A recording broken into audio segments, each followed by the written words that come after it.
정부가 어제 3분기 GDP 발표와 함께 GDP 디플레이터라는 지표도 함께 발표했습니다. 이 GDP 디플레이터는 경제 전반의 종합적인 물가 수준을 나타내는데요. 20년 만에 최저로 나타났습니다. 네, 뉴스에서는 저물가라고 하는데 왜 우리 집 장바구니 물가 부담은 줄지 않는지 의아하신 분들 많으실 것 같습니다. 오늘 그 이유 저희 손바닥 경제에서 제대로 짚어보겠습니다. 경희대 글로벌 미래교육원 권혁중 외래 교수입니다. 어서 오세요. 안녕하십니까. 교수님, GDP 디플레이터가 어제 나와서 네네. 보니까 4분기 연속 마이너스라고 하는데 네. 이게 어떤 의미인지 좀 해석을 해주셔야 될 것 같아요. 네, 그 국내에서 생산되는 모든 재화와 서비스를 반영하는 이제 물가 지수다라고 보시면 되겠는데 이게 좀 어렵겠지만 잠깐 이게 공식을 말씀드리면 네네. 명목 GDP에서 실질 GDP를 나눠서 곱하기 100을 합니다. 근데 명목 GDP는 사실 그해 년도의 총 생산에 대한 그해 년도 가격으로 이제 계산하거든요. 그렇죠. 그러다 보니까 물가를 반영하게 되고요. 실질 GDP 같은 경우에는 이제 당해 연도의 총 생산에서 기준 연도로 나누다 보니까 사실 물가가 반영되기보다는 어떤 생산량의 총량만 이게 보게 예. 됩니다. 그럼 다시 한번 얘기하면 명목 GDP에서 실질 GDP를 나눈다는 얘기는 예. 결국에는 물가 변동의 폭에 대한 어떤 디플레이터가 그러니까 가격 변동폭이 나올 수밖에 없는 것이고 그러면 당연히 GDP 디플레이터의 의미는 우리나라의 총 생산 그러니까 총 분야에서 나오는 물가 변동 지수다 이렇게 네. 보시면 되겠죠. 그러다 보니까 이번에 디플레이터가 이제는 발표를 했는데 예. 사실 전년 동기 비해서 1.6% 3분기에 하락을 했거든요. 네, 그러니까 무슨 얘기냐면은 사실 이게 IMF 외환위기 직후 그 당시에 이제 마이너스 2.7%였는데 네. 이후에 어떤 20년 만에 최대 큰 하락폭이다라고 보시면 되겠습니다. 그러다 보니까 전체적으로 우리나라의 경제 활력을 잃어가고 있다. 떨어졌다. 예, 소비자 물가 예. 지수 같은 경우는 소비자들이 사는 재와 서비스에 대한 물가 지수라고 본다면 예. 우리가 피부로 느끼는 거죠. 하지만은 GDP 디플레이터가 떨어졌다는 얘기는 전체적으로 우리나라의 경제 전체적으로 활력을 잃어가고 있다. 이렇게 우리가 해석할 수 있는 것이죠. 네, 뭐 지금 보시다시피 하락폭도 하락폭이지만 그러네요. 이게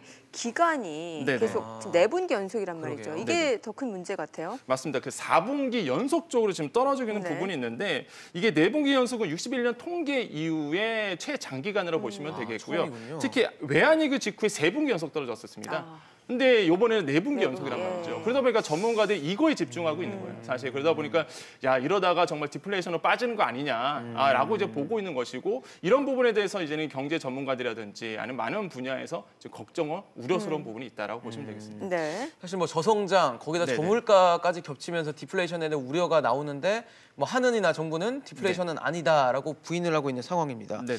사실 디플레이션 하면은 일본의 잃어버린 20년이 좀 떠오르는데 맞아요. 네. 그 상황을 우려를 해야 되는 상황인지도 궁금하거든요. 저는 충분히 뭐 그런 상황이다 보시면 되겠고 정부는 이제는 디스인플레이션이란 얘기를 하죠. 그러니까 뭐냐면 인플레이션이 그냥 떨어지는 추세지 디플레이션 아니다라고 보고 있는데 예. 사실 제가 보기에는 이제 디플레이션 초기 구간이라고 저는 생각을 하고 있고요. 왜 그러냐면 사실 8월에 이제는 소비자 물가가 한 0%, 그다음에 9월에 좀 이슈가 있었죠. 마이너스 0.4% 떨어졌고요. 그랬었죠. 그다음에 10월에 0%, 이번에 2월에 발표한 소비자 물가 지수가 11월은 한 0.2% 상승을 했지만은 초저물가 그래도, 상태 맞고요. 예. 그다음에 물가가 굉장히 낮다 보니까 경제 활력이 잃어가는 거고 이런 상황에서 만약에 저성장, 저물가 상태가 계속된다면 디플레이션이 오는 것이고요. 네. 디플레이션이 가장 무섭다라고 많이 얘기를 하죠. 왜 그러냐면 인플레이션보다 무서운 게 디플레이션이다. 왜 그러냐면 디플레이션 한번 빠져버리면 악순환이 반복이 됩니다. 이게 빠져나오기 이제는 힘들죠. 그렇죠. 일본의 20년이 그랬거든요. 빠져나오기가 굉장히 힘든다. 왜 그러냐면은 디플레이션 같은 경우에는 이제 도매 구매력을 높아지게 되죠. 그러니까 상품의 가치가 떨어집니다. 그렇죠. 그 상품의 가치가 떨어진다는 얘기는요. 소비자들 지갑을 안 엽니다. 어차피 사봤자 이 가격이 떨어질 걸 알다 보니까 지갑을 안 열죠. 그러면 당연히 공급 이제는 그 경영자 입장에서는 물건을 안 만들어냅니다. 그렇죠. 어차피 시장에 내봤자 안 팔리질 팔리거든요. 않으니까. 그러다 보니까 당연히 물건을 안 만들어내고 그러다 보면은 당연히 시설 투자 안 하게 되고요. 고용이 가장 중요한 게 고용을 주게 네. 되죠. 임금을 줄입니다. 그럼 노동자 입장에서는 당연히 처분 가능 소득이 낮아지다 보니까 또 소비를 안 해요. 그러다 보니까 또 소비 안 되고 돌겠네요. 생산도 안 되고 이게 악순환의 반복이죠. 악순환, 예. 그러다 보니까 오죽했으면 경제학과 피셔 같은 분께서 야, 이 디플레이션 빠져나오려면은 야, 전 분야에서 파산해야 돼. 이런 얘기할 정도로 정말로 디플레이션이 무섭다라는 것이고요. 전문가들이 그래서 이 디플레이션 하는 이유가 이게 한번 빠져버리면 일본의 20년 우리 빠져들 수 있다. 이거 조심해야 된다라고 계속적으로 경고 메시지를 지금 내보고 있는 것이죠. 네. 그래서 뭐 디플레이션 늪이다라는 표현까지 나오는 것 맞습니다. 같은데 사실 근데 이 선뜻 잘 안 와닿는 게 실제로 또 장을 보러 가면 우리 맞아요. 시청자분 가운데서도 네. 장 보러 가시는 분들 많으실 것 저물가야? 이런 같은데 생각이 듭니다. 안 오른 게 없어요. 다 올랐어요. 그리고 심지어 그 한 통계 보니까 우리 서울 생활 물가 지수가 네. 뭐 뉴욕이나 도쿄보다도 훨씬 비싸다고 하던데 이건 맞습니다. 어떻게 된 거예요? 이게 소비자 체감 물가거든요. 예. 그러니까 이게 통계 물가와 이제 체감 물가의 괴리감이 굉장히 커지기 때문인데 우리가 보통 얘기하는 생활 물가 지수가 이제 체감 물가라 볼 수 있겠는데 0.2% 올랐거든요. 예. 그러니까 11월 생활 물가 지수가 전년 동기 대비해서 0.2% 올랐습니다. 그러니까 오르고 있는 추세예요. 그런데 이제 생활 물가 지수 같은 경우에는 전체 460개의 어떤 물가 지수 품목 중에서 소비자들이 굉장히 민첩하게 다가오는 거, 그다음에 변동폭이 좀 큰 거, 많이 사시는 거 이런 141개의 품목을 조사한 겁니다. 그러다 보니까 사실 품목 자체가 굉장히 민감하게 받을 수밖에 없는 것이고 사실 또 11월 소비자 물가가 체감 물가가 생활 물가 지수가 조금 괴리감이 좀 컸던 게 김장철이 좀 있었어요. 근데 이게 배와 무가 흉작이었습니다. 그렇죠. 그러다 보니까 50% 이상씩 올랐거든요. 그러니까 주부님들이 시장 가서 김장하려고 배추와 무를 사는데 이거는 뭐 작년 대비해서 50% 이상씩 올라버렸으니까 그러니까요. 이거는 피부로 느끼는 게 아무래도 물가가 많이 올랐다. 이게 무슨 저물가 상태는 아니야라고 이제 얘기할 수밖에 없는 네. 것이고 특히 또 올랐던 게 택시료가 한 14% 정도 올랐고요. 서비스 시내버스료가 한 4.2% 올랐고 그다음에 학원비 같은 경우는 1.5% 올랐기 때문에 이런 통계 같은 경우는 실제 주부님들이라든지 우리가 소비자들이 쉽게 느끼는 체감 그렇죠. 물가거든요. 네. 그러다 보니까 좀 괴리감이 좀 커질 수밖에 없는 상황이다.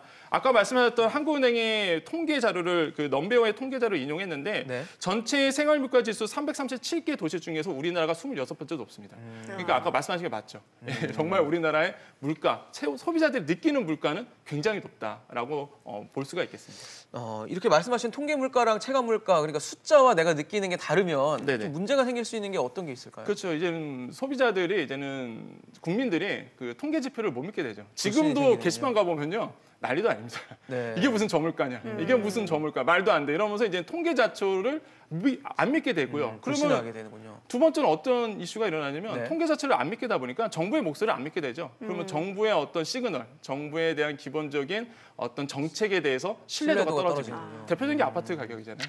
실제 그래서 아파트 올라요. 가격 안정되고 있다 하지만 서울 그러게요. 아파트 가격은 뭐 계속 말로 오르고 현실적으로 있으니까. 봐도 굉장히 큰 폭으로 오르고 있고 그러다 보니까 괴리감이 생기면은 사실 이렇게 정부의 정책이 안 먹히게 되는 국민들에게 설득이 안 되는 이게 악순환이 되거든요. 이게 좀 문제다라고 보시면 되겠습니다. 소비 심리 위축도 충분히 가져올 수 충분히 가능하죠. 예. 기본적으로 정부 정책을 내면은 소비자들이 믿고선 사실 소비해야 되거든요. 그렇죠. 우리나라가 내수가 굉장히 안 되고 있는데 내수가 좀 잘 돼야 됩니다. 근데 시그널을 내도 시장에서 안 먹히다 보니까 사실 그러면 투자자 입장에서나 아니면 특히 소비자 입장, 특히 주부님들 입장에서는 안 믿는 거죠. 정부를 안 믿다 보니까 소비도 안 되는 이런 어떤 악순환이 계속적으로 좀 일어나죠.